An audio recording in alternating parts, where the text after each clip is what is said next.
अस्सलाम वालेकुम students. Structure of protein आज का हमारा टॉपिक है। स्टूडेंट्स, जितने भी प्रोटीन्स हैं उनकी एक स्पेसिफिक प्रॉपर्टीज़ होती हैं। अब ये प्रॉपर्टी उनके नंबर ऑफ जो अमाइनो एसिड्स हैं उनके ऊपर डिपेंड करती हैं। Not only number of amino acid, उसके साथ साथ सीक्वेंस ऑफ अमाइनो एसिड्स के ऊपर भी डिपेंड करती हैं। ये सीक्वेंस जो है ये इसके स्ट्रक्चर को मेंटेन करने में भी वेरी इंपॉर्टेंट रोल प्ले करता है। आपने अक्सर डायग्राम के अंदर इस तरह का जो स्ट्रक्चर है वो देखा होगा प्रोटीन का। इसके साथ साथ आपने उसकी डिफरेंट कन्फिगरेशन भी देखी होंगी, जैसे आपको सेकंड डायग्राम के अंदर नज़र आ रहा है। तो ये इसकी जो शेप है, ये जो भी इसकी शेप है या थ्रेड लाइक है या वो कम्पैक्ट फॉर्म में है, ये डिपेंड करते हैं स्ट्रक्चर के ऊपर और उसके साथ साथ सीक्वेंस ऑफ अमाइनो एसिड के ऊपर। तो इस शेप के अकॉर्डिंगली या इस सीक्वेंस के अकॉर्डिंगली प्रोटीन के 4 लेवल्स हैं। यानी अगर हम ऐसे भी कहें कि ये लेवल ऑफ ऑर्गेनाइजेशन है तो ये गलत नहीं होगा। तो सबसे पहले लेवल ऑफ ऑर्गेनाइजेशन में आ जाता है प्राइमरी स्ट्रक्चर। एफ सेंगर ने सबसे पहले इस सीक्वेंस के बारे में बात की थी और इसने ये बात जो है वो तकरीबन 10 साल की मेहनत के बाद ये बात की। वो कैसे? उसने कहा कि जो प्रोटीन्स हैं they have a specific structure और वो स्ट्रक्चर एक स्ट्रेट चेन की फॉर्म में प्रेजेंट हो सकता है। और वो स्ट्रेट चेन की फॉर्म में जो स्ट्रक्चर था वो था इंसुलिन का।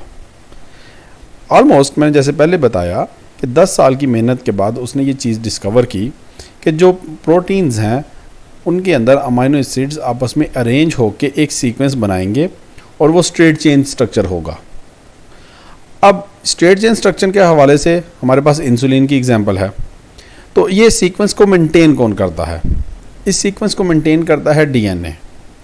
अगर आपको याद हो, हमने अपने डीएनए वाले लेक्चर के अंदर ये बात डिस्कस की थी कि जो डीएनए का बनने का प्रोसेस है उसको तो हम रेप्लिकेशन कहते हैं। डीएनए रेप्लिकेशन है और डीएनए से आरएनए बनता है। इस प्रोसेस को हम ट्रांसक्रिप्शन कहते हैं। और ट्रांसक्रिप्शन से जो डीएनए आरएनए बनता है उस आरएनए से प्रोटीन सिंथेसिस होगी और उस प्रोटीन सिंथेसिस के प्रोसेस को हम ट्रांसलेशन कहते हैं। तो यहाँ से आपको एक बात समझ आएगी कि जो डीएनए है वो प्रोटीन सिंथेसिस को कंट्रोल करता है। जैसे मैंने बताया कि डीएनए से पहले क्या बनेगा? आरएनए, और उस आरएनए से बनेगा प्रोटीन। तो ये जो सीक्वेंस है, ये जो स्ट्रेट चेन सीक्वेंस है जिसको हम प्राइमरी स्ट्रक्चर कह रहे हैं, इसको मेंटेन करने में, इसको बनाने में डीएनए का इंपॉर्टेंट रोल है। तो हम वापस अपने टॉपिक के ऊपर आते हैं, प्राइमरी स्ट्रक्चर के ऊपर। तो प्राइमरी स्ट्रक्चर के हवाले से मैं बता रहा था कि ये एक ऐसा स्ट्रक्चर है जिसके अंदर जो अरेंजमेंट ऑफ अमाइनो एसिड है वो स्ट्रेट चेन होगी। जैसे आप डायग्राम्स दोनों के अंदर भी देखें तो आपको एक स्ट्रेट चेन नज़र आ रही होगी जिसमें डिफरेंट अमाइनो एसिड्स एक दूसरे के साथ पेप्टाइड बॉन्ड बना के यूनाइट किए हुए हैं। ये जो साइज़ है, ये जो इसका प्रोटीन का साइज़ है, ये अब डिपेंड करता है हमारे आरएनए के ऊपर और आरएनए प्रोटीन के सिंथेसिस में रोल प्ले करेगा। प्राइमरी स्ट्रक्चर के हवाले से एक और जो बात मैंने जैसे इंसुलिन की तो उसमें एक और बात भी आपको बता दें कि ज़रूरी नहीं कि ये सिंगल चेन हो, इसमें 2 चेन्स भी हो सकती हैं। जैसे इंसुलिन की एग्जांपल ले लें। इंसुलिन के पास टोटल 51 अमाइनो एसिड्स होते हैं जो कि 2 चेन्स में अरेंज होते हैं। एक चेन जो है वो 21 अमाइनो एसिड कंटेन करती है जिसको हम चेन ए भी कहते हैं, जबकि दूसरी जो चेन है उसमें 30 अमाइनो एसिड्स होते हैं जिसको हम चेन बी कहते हैं। अब 2 चेन्स हैं तो 2 चेन्स आपस में भी तो एक दूसरे के साथ अटैच होंगी। इन दोनों को अटैच करने के लिए डाइसल्फाइड बॉन्ड या डाइसल्फाइड ब्रिज बनता है। जैसे आप डायग्राम के अंदर देखें, आपको इंसुलिन का स्ट्रक्चर नज़र आ रहा है तो उसमें जो ब्लू चेन है, वो जो पिंक कलर की चेन है उसके साथ जो लिंक किया हुआ है उसमें SS लिखा हुआ है, यानी डाइसल्फाइड। 2 सल्फर बॉन्ड जो हैं वो बने हैं, 2 सल्फर जो हैं वो इन्वॉल्व हुए हैं इन दोनों को बॉन्ड बनाने में और इन दोनों को अटैच करने में। जैसे इसकी एग्जांपल इस तरीके से भी ली जा सकती है कि हमारे पास 2 सिंपली पूल हों तो वो तब तक मुकम्मल लैडर के अंदर कन्वर्ट नहीं हो सकते जब उनके दरमियान में कोई बॉन्डिंग ना हो, कोई छोटे पूल्स उसके साथ ना लगाए जाएँ। जैसे लैडर की एग्जांपल इसमें बेस्ट है कि लैडर के अंदर जो सीढ़ी है उसके अंदर दोनों जो बड़े पूल्स हैं उनके दरमियान में जो छोटे डंडे लगेंगे या पूल्स लगेंगे वो डाइसल्फाइड के तौर पे एक्ट करेंगे प्रोटीन के अंदर भी। इसी तरीके से यहाँ पे हम हीमोग्लोबिन का स्ट्रक्चर भी डिस्कस करते हैं। हीमोग्लोबिन का स्ट्रक्चर यहाँ पे डिस्कस करने की दो रीज़न्स हैं।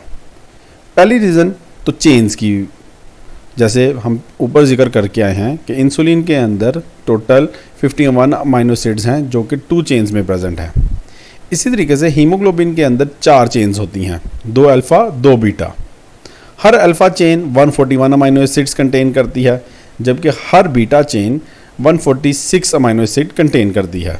तो कलेक्टिवली अगर हम इनको कैलकुलेट करें तो हीमोग्लोबिन के पास 574 अमाइनो एसिड होते हैं। तो एक तो ये रीज़न हो गई कि जी हमने चेन्स का जिक्र करना था। दूसरी रीज़न इसकी ये है कि जो हीमोग्लोबिन है ये बेसिकली हमारे अंदर जो बॉडी है उसके अंदर जो ये स्ट्रक्चर है उसमें जो बॉडी के फंक्शनिंग है उसमें कैसे रोल प्ले करता है। तो अगर प्रोटीन के स्ट्रक्चर्स आपको याद हों तो प्रोटीन का फंक्शन भी याद हों तो उसमें हमने जिक्र किया था कि जो हीमोग्लोबिन है it act as a carrier of oxygen. तो स्टूडेंट्स हीमोग्लोबिन के पास 4 चेन्स हैं और हर चेन की कैलकुलेशन भी हमने कर ली है। तो ये जब कैरियर ऑफ ऑक्सीजन है, लेकिन अगर फॉर एग्जांपल इसके सीक्वेंस के अंदर कोई प्रॉब्लम आ जाए तो ये ऑक्सीजन को कैरी नहीं करेगा। फॉर एग्जांपल एक एग्जांपल मैं इधर बता रहा हूँ, वो है सिकल सेल एनीमिया की। उसमें ये होता है कि जो सिंगल चेन है हीमोग्लोबिन की उसके अंदर अगर एक भी अमाइनो एसिड अपनी पोजीशन पे ना हो तो हीमोग्लोबिन ऑक्सीजन को कैरी नहीं कर सकेगा, जिसकी वजह से डेथ अकर भी हो सकती है। मसलन हीमोग्लोबिन के अंदर ग्लूटामिक एसिड की जगह एक और अमाइनो एसिड वैलिन आके अटैच हो जाता है। जब वैलिन अटैच होता है तो स्ट्रक्चर तो चेंज हो जाएगा लेकिन number of amino acid change नहीं होंगे, वो 574 के 574 ही रहेंगे, लेकिन हीमोग्लोबिन अपना फंक्शन परफॉर्म नहीं कर सकेगा। नॉर्मली जो आपको ब्लड सेल्स हैं वो ओवल शेप नज़र आते हैं, लेकिन जब उनके अंदर ग्लूटामिक एसिड की जगह वैलिन अमाइनो एसिड आके अटैच हो जाएगा तो उससे एक डिजीज़ हो जाएगी जिसको सिकल सेल एनीमिया कहा जाता है। बेसिकली सिकल सेल का मतलब होता है इसकी शेप जो है वो सिकल की तरह की हो जाती है, और अनीमिया लॉस ऑफ ब्लड या इसको हम ऐसे भी कह सकते हैं कि decrease in the number of blood cells. तो अब जब ब्लड सेल्स का नंबर जो है वो डिक्रीज़ होना शुरू हो जाएगा, उसकी शेप भी चेंज हो जाएगी, तो वो ऑक्सीजन को कैरी नहीं कर सकेगा, जिसकी वजह से डेथ अकर हो जाएगी। ये दूसरी रीज़न थी हीमोग्लोबिन को यहाँ पे डिस्कस करने की। अब आपके माइंड में भी आ रहा होगा कि सर इसको क्यों रीजंस क्यों कह रहे हैं। उसकी ये वजह है कि जो हीमोग्लोबिन है वो प्राइमरी स्ट्रक्चर नहीं रखता, बेसिकली वो क्वार्टरनरी स्ट्रक्चर रखता है। लेकिन यहाँ पे हम इसको इसलिए डिस्कस कर रहे थे, एक तो चेन का बेस बनाने के लिए, जैसे हमने इंसुलिन के अंदर चेन्स का जिक्र किया, और दूसरा सीक्वेंस की इंपॉर्टेंस बताने के लिए कि आपको पता लग सके कि सीक्वेंस कितना इंपॉर्टेंट है maintaining of the structure in protein में। अगर सीक्वेंस चेंज हो जाए, यानी हमने जैसे देखा कि सिर्फ रिप्लेस हुआ है, एक अमाइनो एसिड रिप्लेस हुआ है, उसकी जगह ऐसा नहीं हुआ कि जी वो मिस कर गया, डिलीट हो गया, बल्कि क्या हुआ है कि सिर्फ और सिर्फ उसकी जगह ग्लूटामिक एसिड की जगह एक और अमाइनो एसिड आके अटैच हो गया। तो उस सीक्वेंस चेंज होने की वजह से हीमोग्लोबिन ने अपना फंक्शन परफॉर्म करना ही छोड़ दिया, बल्कि डिजीज़ हो गई है, और डिजीज़ के साथ साथ उसका जो रिज़ल्ट है उसमें जो पेशेंट है उसकी डेथ भी अकर हो सकती है। इसके बाद हमारा सेकेंडरी स्ट्रक्चर आ जाता है। ये दूसरा लेवल है। सेकेंडरी स्ट्रक्चर में ऐसा है कि जी ये जो चेन्स पहले हम स्ट्रेट चेन में देख रहे थे वो ऐसा नहीं है। सेकेंडरी स्ट्रक्चर उसके मुकाबले में कम्प्लेक्स होगा कि वो बिल्कुल स्ट्रेट चेन में नहीं, बल्कि वो कॉइलिंग भी बना सकता है या वो शीट फॉर्म में भी प्रेजेंट हो सकता है। जैसे आप डायग्राम के अंदर देख रहे हैं कि आपको एक हेलिकल स्ट्रक्चर नज़र आ रहा है और दूसरा थोड़ा सा कम्प्लेक्स स्ट्रक्चर नज़र आ रहा है। तो इसी हवाले से सेकेंडरी स्ट्रक्चर के दो टाइप्स हैं, एक है अल्फ़ा हेलिक्स और एक है beta pleated sheets. Alpha helix common secondary structure है जिसमें जो पॉलीपेप्टाइड चेन है वो एक हेलिकल की फॉर्म में प्रेजेंट हो जाती है। जैसे आप ये डायग्राम के अंदर देखें तो आपको अल्फ़ा हेलिक्स नज़र आ रहा होगा, जो एक हेलिकल स्ट्रक्चर बना हुआ है, जबकि जो बीटा प्लेटेड शीट्स हैं वो शीट्स की फॉर्म में है। एरो जो हैं वो शीट की फॉर्म में आपको नज़र आ रही हैं। इसको हम आगे भी डिस्कस करते हैं। स्टूडेंट्स, जो अल्फ़ा हेलिक्स है ये एक बड़ा यूनिफॉर्म स्ट्रक्चर है, बड़ा ज्योमेट्रिकली बड़ा यूनिफॉर्म है। वो कैसे कि जब ये एक हेलिकल बनाता है तो इस एक हेलिकल के अंदर अबाउट 3.6 अमाइनो एसिड प्रेजेंट होते हैं, यानी 3 तो कंप्लीट और जो फोर्थ वन अमाइनो एसिड है उसका 6 पार्ट वो प्रेजेंट होते हैं। और इसकी जो मेंटेनेंस है, इसके स्ट्रक्चर की हेलिकल की जो मेंटेनेंस है वो हाइड्रोजन बॉन्डिंग के थ्रू होती है और ये एक पूरा एक स्पाइरल स्ट्रक्चर बना लेता है, जैसे आपको डायग्राम के अंदर भी नज़र आ रहा है। और पिछली डायग्राम के अंदर भी आपने हेलिकल स्ट्रक्चर को देखा था कि वो एक स्पाइरल फॉर्म में प्रेजेंट था, स्प्रिंग की फॉर्म में प्रेजेंट था। जबकि बीटा प्लेटेड शीट जो होती हैं वो प्लेटेड शीट्स हैं, जैसे आपको ये रिबन की तरह का नज़र आ रहा है। और इसके अंदर ये फोल्ड बैक भी हुए होते हैं और इस फोल्ड बैक में कुछ सल्फ़र और कुछ हाइड्रोफोबिक इंटरेक्शंस भी इन्वॉल्व होती हैं। ये देखें ज़रा, आपको नज़र आएगा कि प्राइमरी स्ट्रक्चर जो कि एक स्ट्रेट चेन स्ट्रक्चर था जिसमें एक चेन सी नज़र आ रही है, अब वो थोड़ी सी कम्प्लेक्स हो गई और वो कम्प्लेक्स होके अल्फ़ा हेलिक्स और बीटा प्लेटेड शीट में कन्वर्ट हो गई। तो इससे ये बात समझ में आती है कि जो प्राइमरी स्ट्रक्चर है वो ही सेकेंडरी स्ट्रक्चर के अंदर मॉडिफाइड हो जाता है। टर्शियरी स्ट्रक्चर, अब टर्शियरी स्ट्रक्चर में ये और उससे भी ज़्यादा कम्प्लेक्स होगा सेकेंडरी के मुकाबले में। और ये इसमें ऐसे हुआ है कि उसने जो चेन बनाई थी जो फोल्ड बैक हो गई है, वो आपस में एक दूसरे के साथ फोल्ड हो गई है। एंजाइम इसकी बेस्ट एग्जांपल है। अब देखें ज़रा कि अगर आप ये डायग्राम देखें तो आपको ऐसे लगेगा ये इससे तो मिलती जुलती डायग्राम तो हम पिछली भी देख चुके हैं सेकेंडरी के अंदर, लेकिन यहाँ पे आप गौर करें कि ये जो एरोज़ हैं ब्लू कलर के वो फोल्ड बैक हुए हैं, वो एक दूसरे के साथ दोबारा से लूप बना रहे हैं। वो जो लूप बनाएंगे तो इससे स्ट्रक्चर और ज़्यादा कम्प्लेक्स हो जाएगा। जब और ज़्यादा कम्प्लेक्स हो जाएगा तो हम इसको टर्शियरी स्ट्रक्चर कहेंगे। टर्शियरी स्ट्रक्चर को मेंटेन करने के लिए इसकी जो कन्फर्मेशन है उसमें डिफरेंट बॉन्ड्स प्रेजेंट हैं, जैसे ionic bond, hydrogen bond, disulphide bond. आपको ये डायग्राम के अंदर भी नज़र आ रहे हैं कि जो हाइड्रोजन बॉन्ड्स हैं और उसके साथ साथ डाइसल्फाइड और आयनिक बॉन्ड्स, ये इसकी फोल्ड बैक जो हुई हैं, जो फोल्डिंग हुई हैं, उनको मेंटेन करने में रोल प्ले कर रहे हैं। नेक्स्ट है लास्ट स्ट्रक्चर है हमारा, वो है quaternary structure. Student, quaternary structure highly complex structure है। जितने भी प्रोटीन्स के हम पिछले 3 लेवल्स देख के आए हैं उनसे ज़्यादा कम्प्लेक्स है और ज़्यादा लार्ज साइज़ में प्रेजेंट होता है। इसमें पॉलीपेप्टाइड चेन जो टर्शियरी चेन्स थी वो एग्रीगेट कर जाती हैं, यानी इकट्ठी हो जाती हैं, held together by hydrophobic interaction, hydrogen bonds and ionic bonds, यानी कि उनका स्ट्रक्चर अब डिफरेंट बॉन्ड्स के थ्रू एक दूसरे के साथ यूनाइट कर गया, एग्रीगेट कर गया।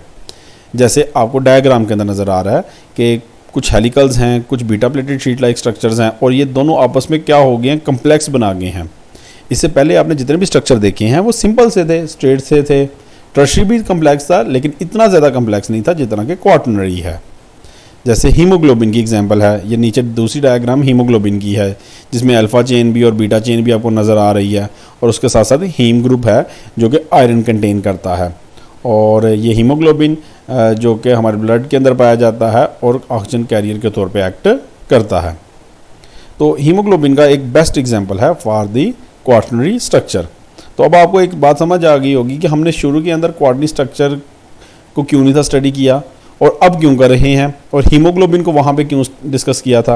मैंने जैसे पहले उसकी रीज़न बताई, एक तो उसकी रीज़न थी कि हमने उसके सीक्वेंस को देखना है और दूसरी उसके स्ट्रक्चर के प्रॉब्लम को देखना था कि अगर स्ट्रक्चर के अंदर कोई प्रॉब्लम आ जाए तो क्या रीज़न हो सकती हैं, क्या कॉम्प्लिकेशंस आ सकती हैं। ये देखें ज़रा, आपको नज़र आएगा कि टर्शियरी स्ट्रक्चर से क्वाटरनरी स्ट्रक्चर कैसे बन रहा है, यानी ये ज़्यादा कम्प्लेक्स कैसे हो रहा है। उसके बाद स्टूडेंट्स हम क्लासिफिकेशन ऑफ प्रोटीन भी इसके साथ देख लेते हैं, छोटा सा एक टॉपिक है जी। क्लासिफिकेशन के हवाले से हम प्रोटीन को 2 कैटेगरीज में डिवाइड करते हैं, एक है फाइब्रस और एक है ग्लोबुलर प्रोटीन्स। सबसे पहले फाइब्रस प्रोटीन, उसकी शेप कैसे होगी, फिब्रल की तरह की, नाम से पता लग रहा है फाइबर की तरह का है जी। स्ट्रक्चर ऑर्गेनाइजेशन कौन सी होती है जी, इसमें सेकेंडरी स्ट्रक्चर पाए जाते हैं। एक्वस मीडियम में सॉल्युबल है, नहीं जी बिल्कुल नहीं है। क्रिस्टल नेचर है, नहीं। इलास्टिसिटी जी बिल्कुल है, फाइबर्स इलास्टिक होते हैं। फंक्शन क्या परफॉर्म करता है, या आमतौर पर स्ट्रक्चर्स बनाने में रोल प्ले करता है। स्टेबल स्ट्रक्चर है और इसकी common example silk fibre, actin, myosin हमारे मसल्स के अंदर जो मूवमेंट करवाते हैं।